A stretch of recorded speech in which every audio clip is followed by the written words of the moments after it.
Welcome to the Detour, a place where we take the longer road, where we look at the things happening around us that most people experience but rarely stop to question. Today's topic is something that sounds simple. Two simple words: customer, consumer. For most people, they mean the same thing. You buy something, you use something, you are a customer, you are a consumer. It's simple. Except they are not actually the same thing. And the difference between these two words represents a much bigger change that has happened between people and businesses they support. Because over the last few decades, something has shifted. The word customer, a word built around a relationship, has slowly been replaced by the word consumer, a word built around participation. And this might sound like a small language change, but language matters. The words we use often show how we see something. A customer is someone a business builds a relationship with. A consumer is someone a business studies, measures, and serves as part of a larger market. And today, some of the biggest companies in the world no longer talk about the people who buy from them as customers. They only talk about the consumer. Nintendo talks about consumers. Gaming companies like Sony talk about consumers. Tech companies talk about consumers. Marketing and advertising talk about consumers. Market research talks about consumers. The question is, why and where has the word customer disappeared? Why are people who buy products and services increasingly being viewed through the lens of a consumption rather than a relationship? And more importantly, what changes when you stop being seen as a customer and start being seen as a consumer? Because the difference affects more than just a word. It affects expectation. It affects loyalty. It affects responsibility. And it affects the relationship between people and the brands around them. And today this is what we're going to be exploring. The difference between a customer and a consumer, and why the change happened, what it means for us, and what may have been lost along the way. Let's start with the basics. What is a customer? A customer is traditionally someone who has a relationship with a business. A customer is not just someone who gives money to a company. A customer is someone a business wants to understand, someone they want to keep, someone whose experience matters, and a customer represents a connection. A person chooses that business. The business provides something in return, and over time the interaction builds trust. Think about a traditional local business. A person walks through the door. The owner knows their name. They know what they usually buy. They know their preferences. They remember old conversations. They understand the person is not just today's sale, not just more money in the till. They are someone who might return for years and years. That is a customer relationship. Now compare that with the word consumer. A consumer is someone who uses products and services, someone who participates in an economy, someone who purchases, someone who consumes, and technically, every customer is also a consumer, but every consumer is not a customer. And that distinction really matters in this subject here. A customer is about the relationship between a person and a business. A consumer is about the person's role within a marketplace. For a customer, you ask, who are you? What do you need? How can I be of help? A consumer asks, what did you buy?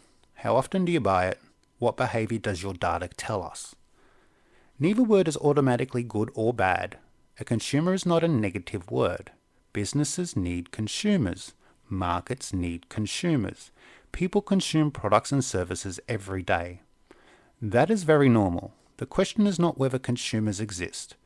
The question is what happens when the consumer completely replaces customer. Because a customer has an expectation attached. A customer expects service, recognition, accountability, trust, and a relationship. A consumer has a different relationship. A consumer is part of a system, a marketplace, and a demographic, a simple statistic and purchasing pattern. And this is where the modern world starts becoming interesting, because many people feel something has changed. They still buy, they still support brands, and they still spend money, but they no longer feel like they are customers. They just feel like numbers. The change didn't happen overnight. There was no single moment where every company decided we will stop calling people customers. It happened gradually, slowly, hidden in the background, small changes to big company websites. And there are several reasons why. The first reason is scale. A small business might have hundreds of customers. A global corporation might have hundreds of millions of people using their products. A local business can build personal relationships.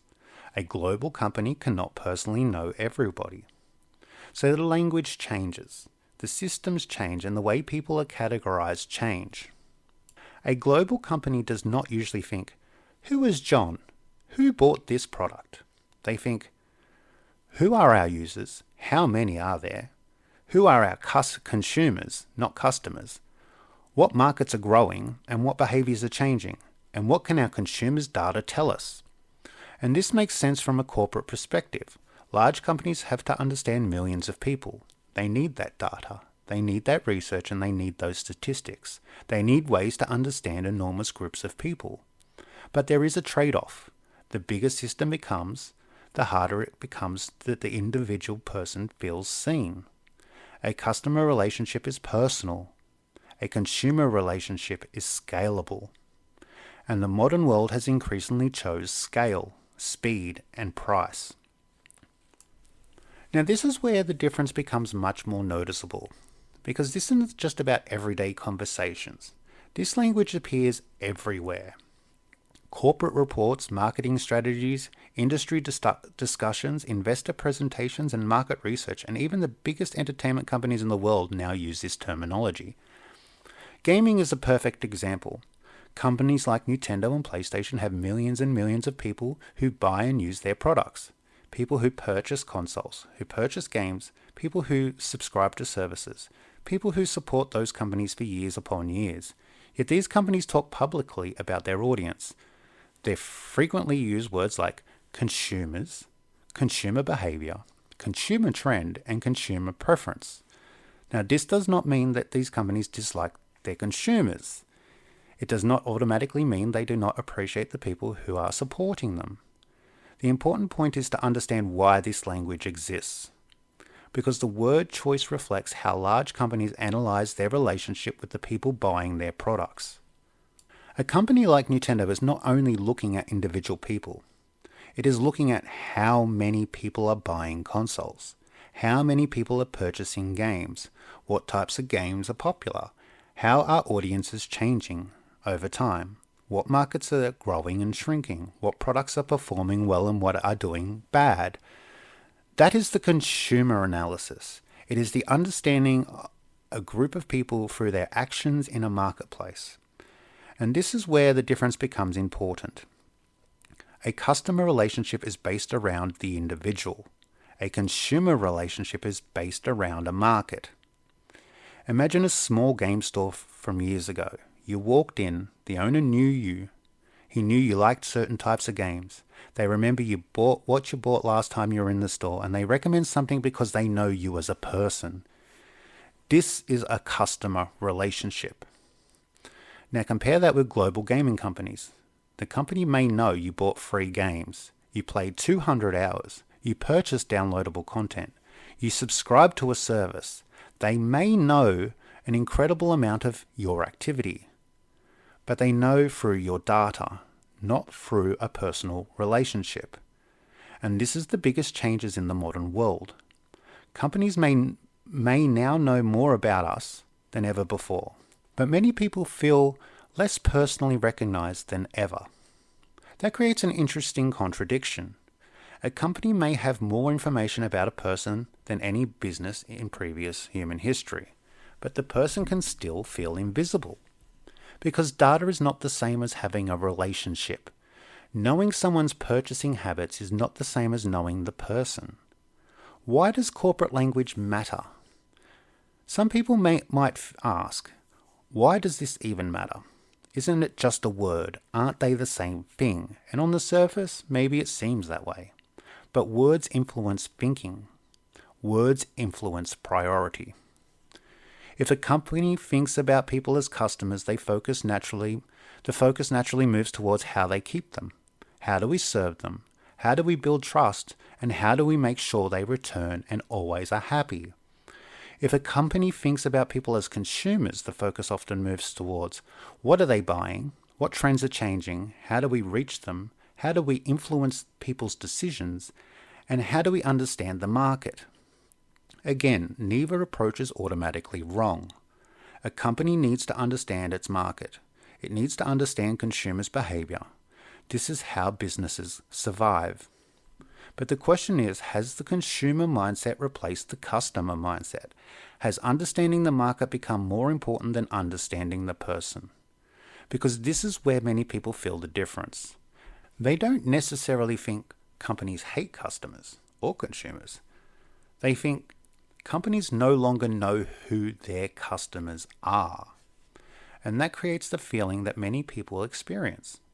I give this company my money, but I don't feel like they have a relationship with them. Gaming is a fascinating example because gaming communities were traditionally built around connection. People didn't just buy games, they belonged to gaming communities. They had their favorite developers, they followed certain studios, they made friends at the local game store. They built friendships around shared interest. A player wasn't just someone who purchased a game. They were part of a community.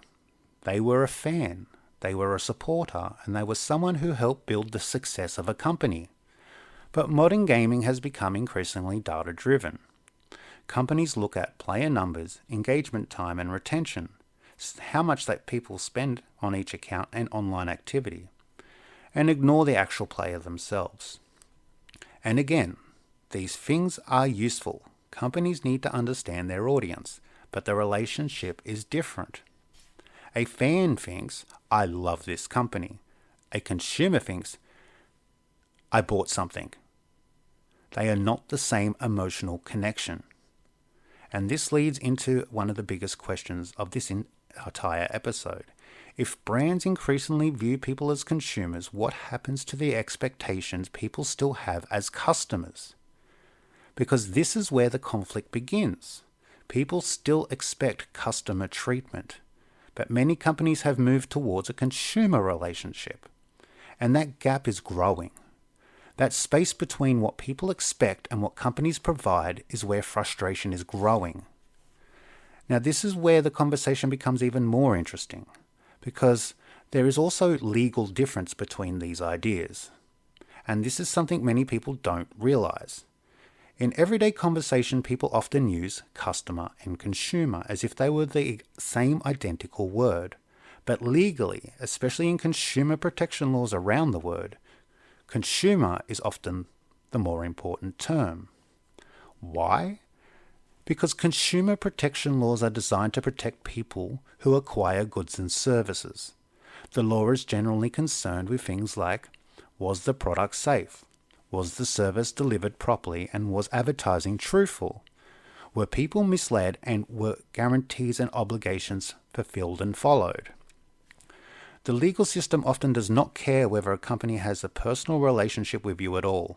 It only cares about your rights as a consumer participating in a traditional marketplace.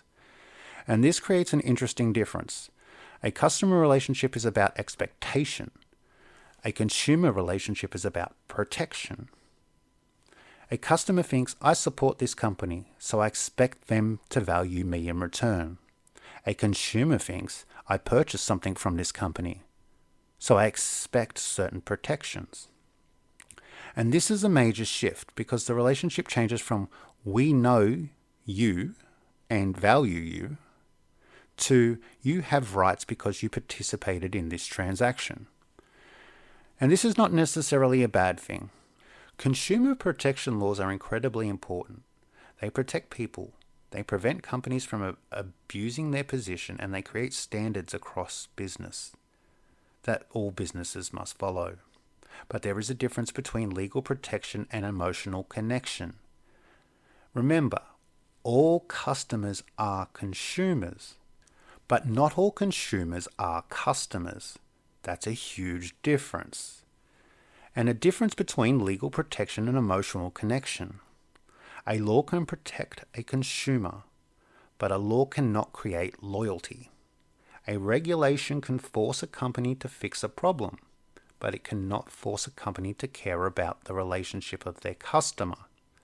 And this is a difference between customer and consumer. It becomes very important because people are not only looking for legal protection, people also want to feel valued.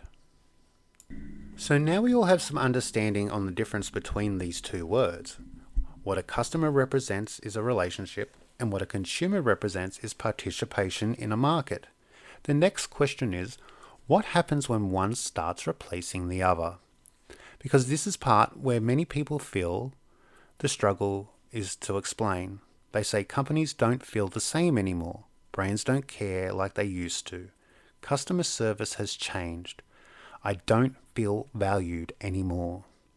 And often the response is, things are just different now. And that is true. The world is different. Technology is different. Businesses are different and markets are different. But the important question is, what exactly changed when the relationship between brands and people changed? What changed when brands started changing words secretly in the background from customer to consumer? The biggest change is that the transaction become more important than the relationship around the transaction. A customer relationship says, we want you to come back. We want you to trust us. We want you to choose us again, and we want to build something that lasts. A consumer relationship says, you are part of our market for a moment. You are part of our audience for a moment. You are part of our data as long as you have an account. You are part of our sales numbers. And again, every company needs to understand its market. That is not the issue. The issue is what happens when the market view becomes the only view. Because people are not only purchasing products, people are making choices. They are placing trust into products and companies. They are creating attachments and they are building expectations. And this is where many people feel something disappeared. The feeling that the company on the other side actually knows or values them in return. One of the biggest changes is personal connection. Years ago, especially with a smaller business, relationships were unavoidable. You knew who you were dealing with. Businesses depended on reputation. One bad experience could spread through a community. One good experience could create customers for life. A business owner understood something important. The person standing in front of them today could be supporting them for the next 20 to 50 years. But modern corporations operate differently. A company can lose one customer and barely notice. A company can have millions upon millions of consumers. The individual becomes hard to see. And this changes the dynamic because when someone feels like they are replaceable, they start seeing the relationship differently. A customer relationship came with expectation, not legal right necessarily, not special treatment above everyone else, but expectation. A customer expected, if I support you, you should be valuing that. If I have been loyal to you, that should mean something to you. If I have a problem, you should listen. If I have spent years supporting your business, I shouldn't feel invisible when I walk through the door. Those expectations were built from the relationship.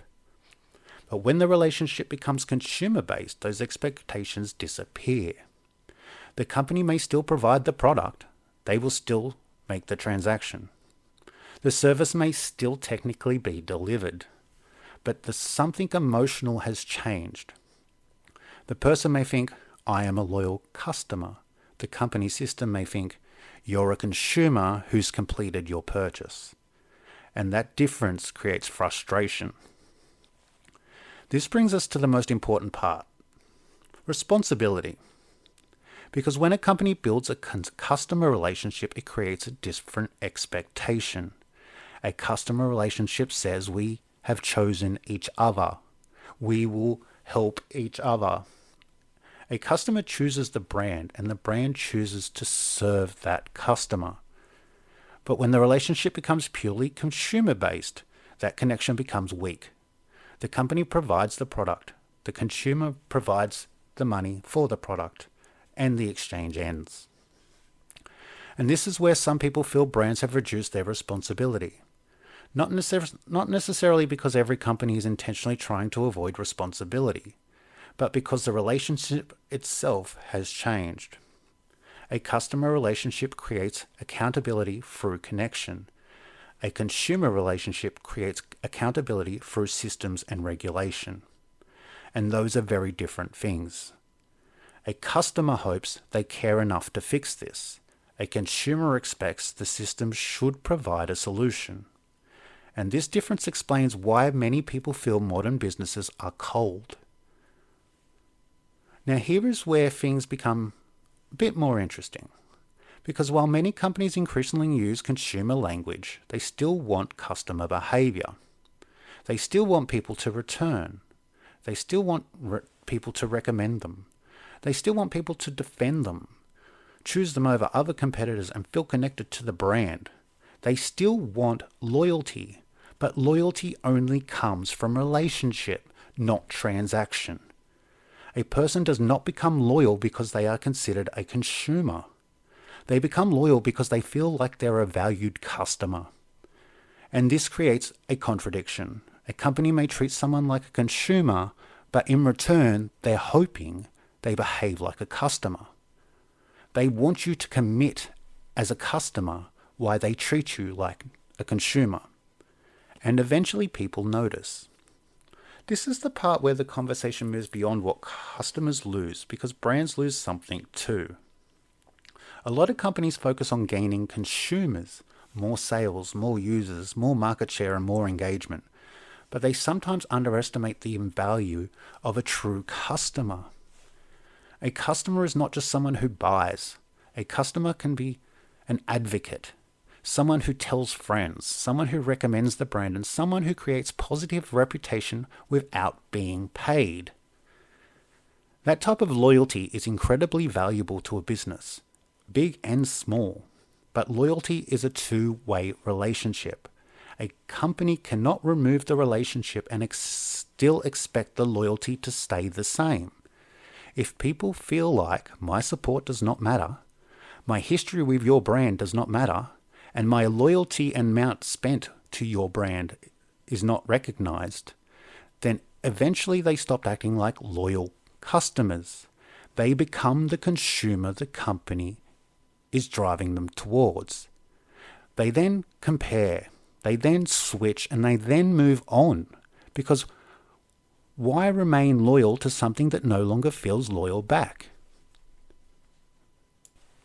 So far we have talked about what businesses have changed, how companies grew and how language changed, how brands started thinking differently about the people who buy from them. But there is another side to this, because the relationship between business and people is not controlled by business alone. We have changed as a society as well. The modern world has become built around consumption. Everywhere we look, we are encouraged to buy, to use new phones, new games, new clothes, new tech, new subscriptions, new versions, new upgrades, and again, there is nothing wrong with buying things. Products and services exist because people need and want them. Consumption is part of everyday life. But something has changed in how we think about those purchases. For a long time, people often built relationships with the things they owned. A product could represent something more than just itself.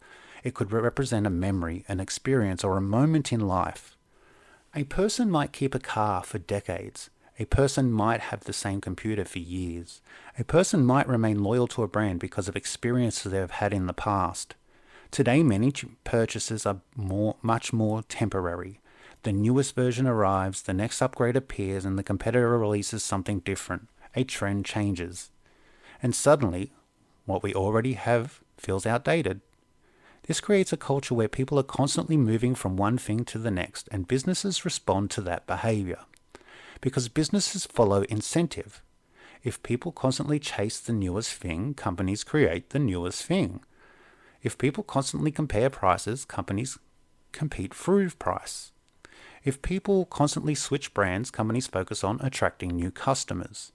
The relationship becomes more transactional from both sides. This brings us back to loyalty, because loyalty changed. There was a time when people proudly identified with brands. I have this such and such brand fridge, and I also have the same brand washing machine. I also have the same brand microwave. I love the brand so much. They weren't just buying something, they were buying part of something. Think about people who supported certain gaming companies, certain car manufacturers, certain technology brands, and certain clothing companies. They didn't simply own the product. They felt connected to the identity behind the product and brand. But today, many people have become much more willing to switch and change companies quite often. Every new product launch tells people the new version is better, your old one's outdated, you need to get an upgrade. The relationship becomes consume, replace, repeat. Consume, replace, repeat. And this benefits companies in many ways. They make more money, more purchases, more sales, and more growth. But it weakens the emotional connection that created the long-term loyalty. This is where we have to ask an uncomfortable question. Have we also accepted becoming consumers? Because companies did not create this world alone. They responded to it.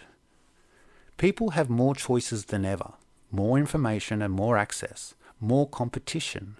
But with this came something else. Less patience, less attachment, and less loyalty. We live in a world where people can instantly compare everything. Reviews, prices, alternatives, options, and this just changed how we make decisions. Before, a person might say, I trust this company, so I'm going to buy it anyway. Now people say, what is the best deal today? What is the cheapest thing that does the job that I need? Before, people built relationships with brands. Now people often optimize their transactions and money spent in purchases. And again, neither approach is automatically wrong. There are advantages to being as an informed customer or an informed consumer. Consumers have power. Consumers can compare. Consumers can hold companies accountable, and consumers can walk away. But there's also a trade-off. The more everything becomes about the transaction itself from the consumer, the less room there is for a relationship to form, loyalty to grow. This is why understanding the difference matters, because being a customer is not just about spending money. It's about recognizing that your choices have value. A customer understands, I will support this business. I influence what succeeds. My loyalty has value. A consumer understands, I have options, I can choose, I can compare, and I can walk away. The strongest position is actually understanding both, because consumers have rights, but customers have influence. The problem happens when people lose sight of the difference, when they believe they are still in a relationship that no longer exists. Because a company sees you only as a consumer, you need to understand that. You need to understand what that means. Not because you have no power, but because understanding the relationship lets you make better choices. Now, this is where the topic becomes complicated, because one criticism often appears. Are companies using consumer language because they want less responsibility? Now, this is a difficult question, and it needs to be approached extremely carefully. I don't want to get sued. The word consumer itself does not mean a company has less responsibility. In fact, many laws exist specifically to protect the consumer. Consumer protection laws exist because businesses have responsibility. But there's a difference between legal responsibility and relationship responsibility. A company can meet its legal obligations. A company can follow regulations, and a company can provide refunds, repairs, and support. But people still may feel like something's missing. People may still feel invisible.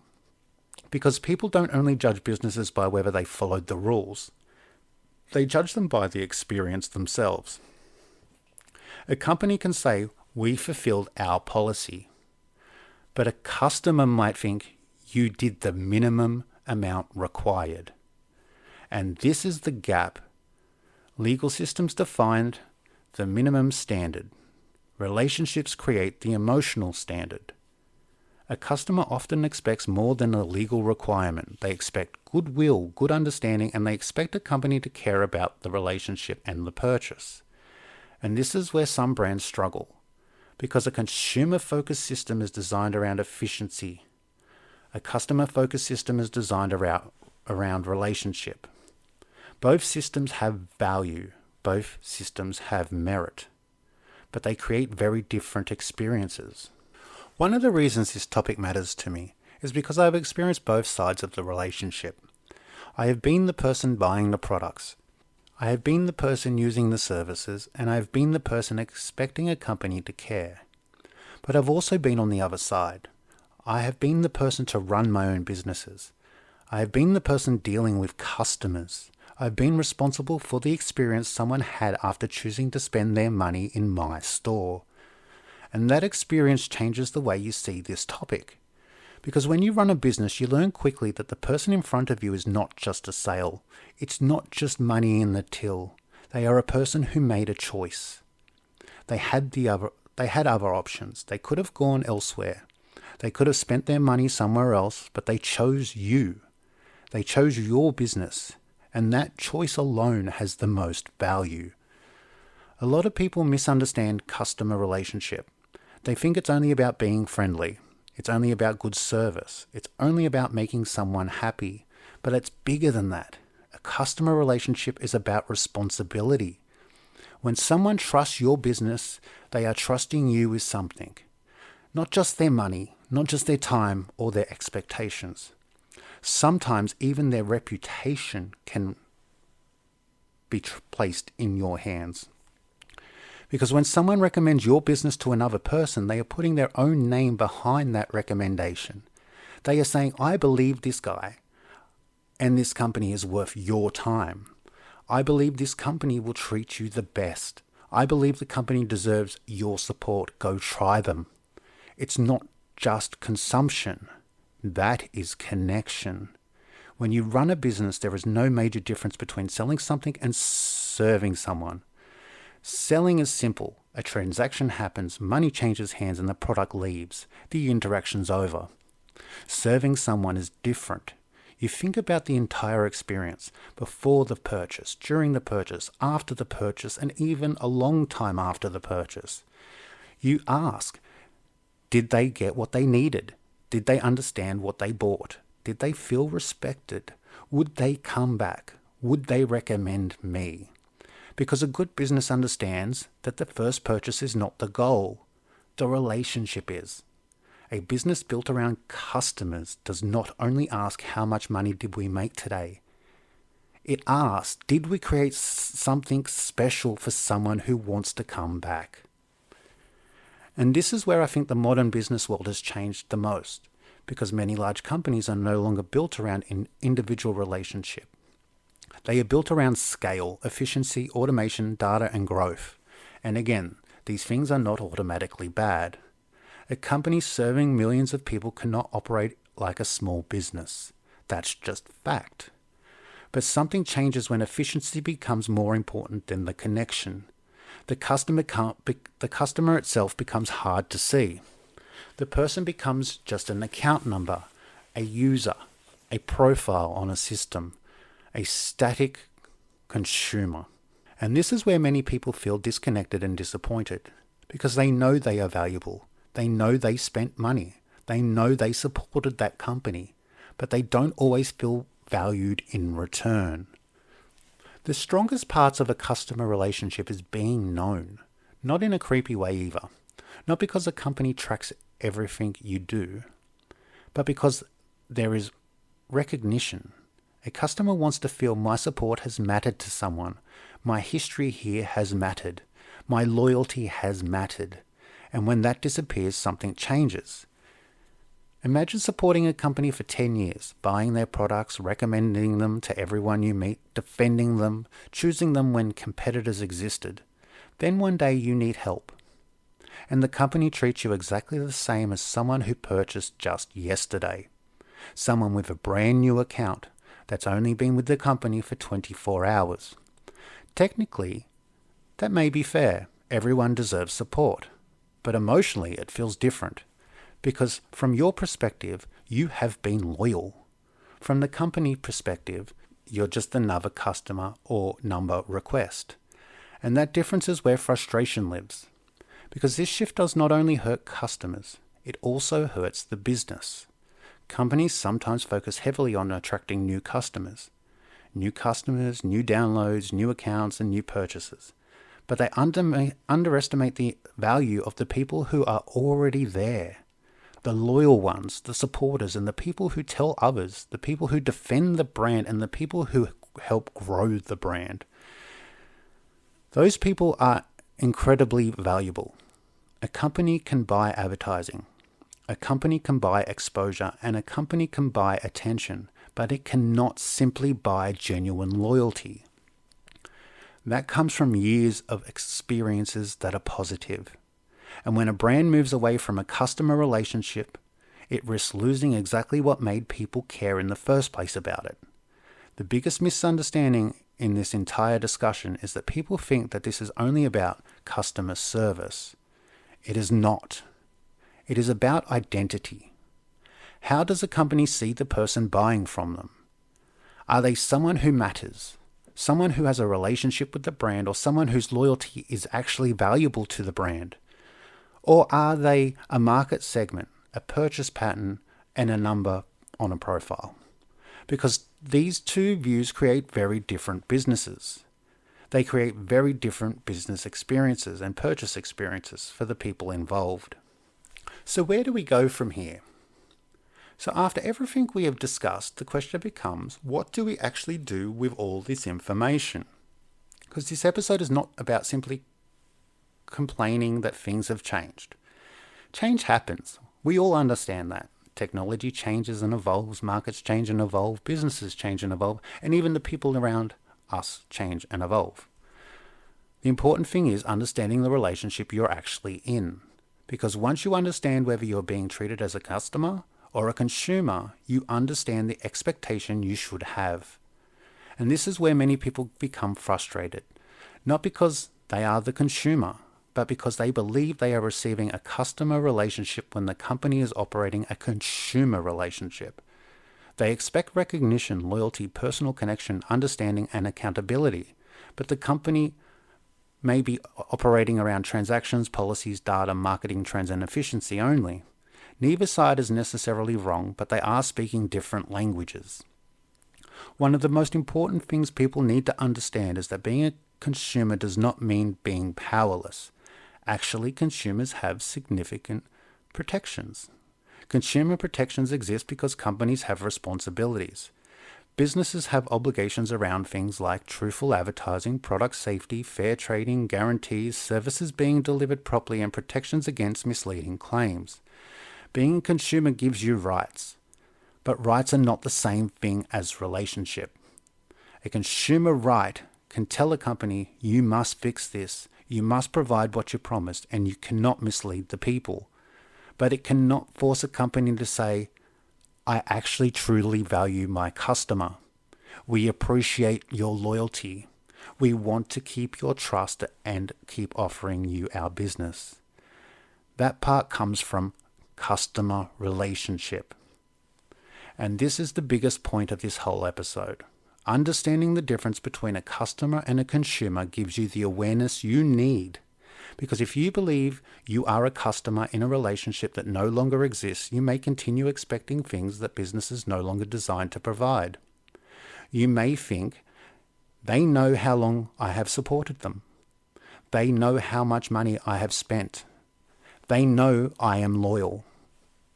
But the company again may only see the person who's purchasing this product right now, not how long you've been there, not that you're loyal or that you actually care about the company.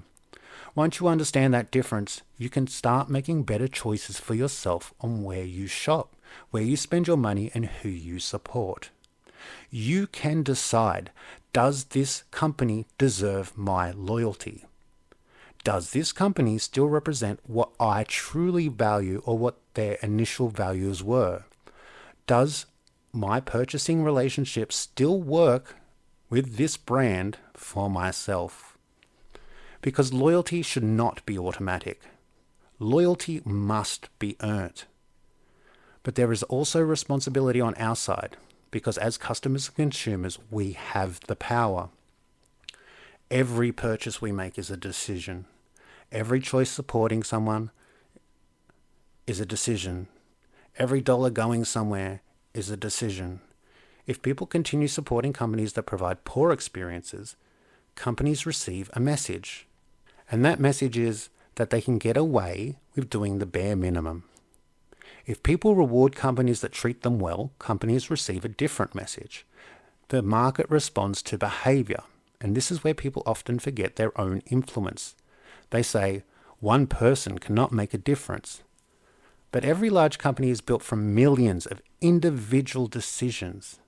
Every successful brand started with people choosing it, that one person making a difference.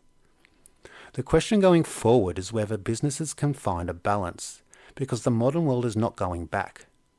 Large companies will continue using data. They will continue analyzing consumers, and they will continue operating at massive scales. But that does not mean customer relationships have to disappear. The companies that succeeded long term may be the ones to understand both sides. They understand consumers and they understand markets. They understand the data, but they also understand the people. Because behind every consumer and customer statistic is an actual person. Behind every purchase is a decision. Behind every transaction is someone making a choice of where their support and money goes. So what's the difference between a customer and a consumer? A consumer is someone who participates. A customer is someone with a relationship. The modern world has become very good at understanding consumers. It knows what we buy. It knows what we watch. It knows what we click, and it knows what keeps our attention. But the question is, have we become better at measuring people while becoming worse at knowing them? Because businesses need consumers, but businesses are built by customers. And maybe the biggest change is not that companies stop selling products. Maybe the biggest change is that the relationship around those products have changed. The challenges for business is remembering that consumers are still people. And the challenge for the people is recognizing the difference between consumer and customer. Because if you understand whether you are being treated as a customer or whether you are being treated as a consumer, you understand the relationship you actually have with a brand or business. And once you understand that relationship, you can decide whether it deserves your support and money. Thank you for joining me on this detour. These episodes are not about giving you simple answers. They are about looking at the things happening around us in the world and asking, why? Because sometimes the biggest changes in society are not obvious. Sometimes they happen through small changes, small words and small shifts with small decisions. And maybe replacing the word customer with consumer seems like a small thing, but sometimes small changes reveal much bigger changes underneath. This has been The Detour. I'm The Big Detour, and I'll see you on our next journey.